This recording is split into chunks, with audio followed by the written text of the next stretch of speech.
Hey, what's up, guys? Today we are talking about Manborg.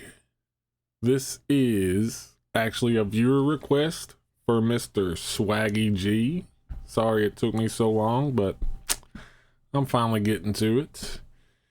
This was directed by Steve Kostanski, who, of course, is the guy who made Psycho Gorman and the kind of okay Leprechaun sequel.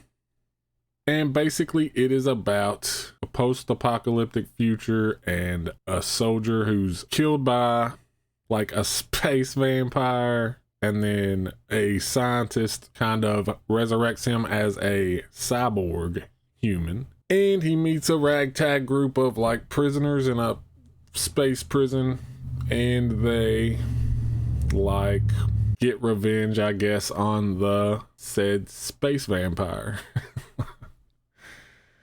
I mean, yeah, this is one of those movies. It is very stylistically trying to be like a crazy 80s canon style movie. And, you know, kind of right off the bat, I'm a little biased towards this movie. With positive bias, though, because Astron-6, which is the production company that Steve Kostanski and I guess his friends have, they always do what I wish more indie horror filmmakers would do. They're not like chasing the next like clickbaity meme to make a movie about.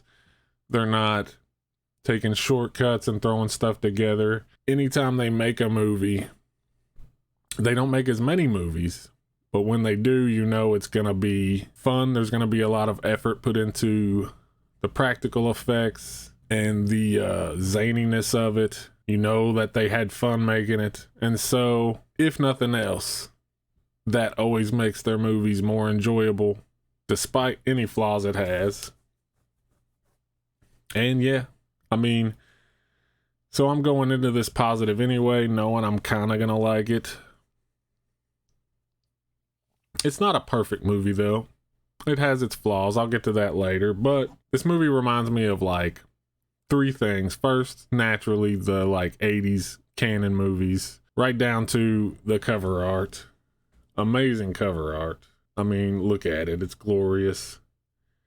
It's something you would have seen back in the day. Very much like Rotor. Extremely badass, poster-worthy cover art. But yeah, it reminds me of that. It reminds me of like full motion video cutscenes in 90s PC games. And it reminds me of some of the movies in the late 90s, like Gamebox 1.0, CGI movies shot primarily in front of a green screen with like really dated graphics. And all of these things I love. They aren't loved by a wide audience, I don't think, but if you like it for how dated and campy and time capsule-y it is, you're gonna love that aspect of this movie. You'll also like all the characters. Manborg in particular, he's kind of like a hapless hero type. He's awkward. He doesn't know how to be a Manborg. He kind of like learns as he goes through the movie and makes a lot of mistakes. Doesn't even know that he has like a gun, a retractable like machine gun in his hand and a missile launcher in his elbow. And he discovers all this as the movie goes, which leads to a lot of slapstick. You've also got a brother and sister, which I might add, the brother is like full on Australian accent and the sister is just a normal American accent, but they're kind of like the badass hero girl and the smart alecky like sidekick guy. But most importantly, my favorite character of the whole movie, who steals the show, number one man. The power of the human spirit will never be obsolete. Pretty good, huh? Who's basically Liu Kang.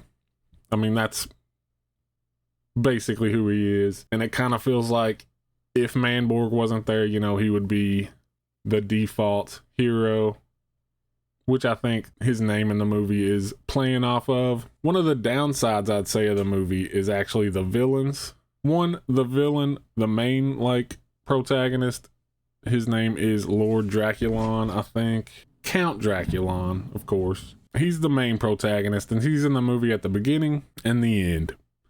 And he communicates every once in a while with the secondary antagonist, who looks cool as fuck. He's like a Nazi Cenobite, and there are a couple of other like Nazi Cenobite minions in the background here and there, and they all look dope as hell. But that main Goonie, who is kind of the secondary antagonist of the movie and is in most of it, he's a little too often utilized as a source of comedy. There's never any ominous like stuff from him. He's always just like pining over the girl of the group, bringing her flowers and stuff, and like having somber moments of why she doesn't like him and shit, all while holding her prisoner. And like, I get that's kind of the point, and it's a comedy before anything else, but that was probably the least enjoyable moments in the movie. Anytime he had like a long drawn out dialogue scene, I was kind of tuning out a little bit. And that's the only real gripe I kind of have with the movie. And it's nitpicking. I mean, if you like this kind of stuff and you know what you're getting into, you're gonna like it. The practical effects, as always with an Astron-6 movie, are on point. The score is dope. The whole thing was shot in front of a green screen and has really cool over-the-top backgrounds. Like, even though it's intentionally shoddy, kind of like homemade DIY green screen, I kind of got immersed enough to just kind of like forget. And so you're looking at all these big post-apocalyptic backgrounds that they're fighting in this big arena. And even though it looks cheesy and it looks like, again, like a old PC game full motion video cutscene or something, I mean, that kind of adds to it. Everything this movie does pretty much works, except for some of the comedy here and there, mainly with that villain. But other than that, I enjoyed the hell out of this movie. I highly recommend it if you like this kind of stuff. Like Kung Fury comes to mind. Just 100% dudes making their own low-budget throwback homage to old cheesy movies with a lot of humor and style and just mainly cool visual shit. For me, it's not like a classic that's gonna be like in any kind of regular rotation. I'd give it like 3 stars. It's pretty good. This is something I could see showing a friend. This would be an option to pull off the shelf and be like, hey, look at this crazy movie. And you know, if the mood ever struck and I was just feeling like watching something like this, I would watch it again for sure. Probably will. But yeah, that's it. Check it out if this sounds interesting to you. Thanks for watching. Hope you enjoyed it. And until next time.